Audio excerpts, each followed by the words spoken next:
عارف مين ده؟ ده صاحبك اللي بيعمل صوت وهو بياكل.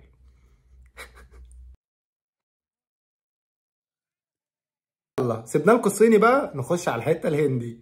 ده بقى تقريبا يعني ده زي السبرايت عندنا، تمام؟ بيحطها في التلج ومش عارف ايه. ده مشروب خرافي خارق يعني في الهند. انا اعرف ان الصودا بتجيب هشاشة، بس تقريبا عندهم بتجيب ايه، تقوية. او ماي جاد جايز، واو، بصوا لقيت ايه، جاموسات. هاي جاموسات، ازيكم؟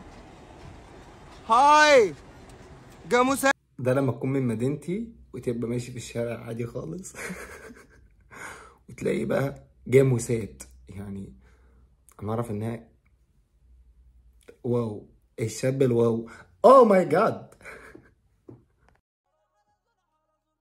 ده حال الموظفين اول الشهر. طبعا مش عاوز اقول لكم لو شفتوهم اخر الشهر بيبقوا عاملين ازاي يعني. باشا البلد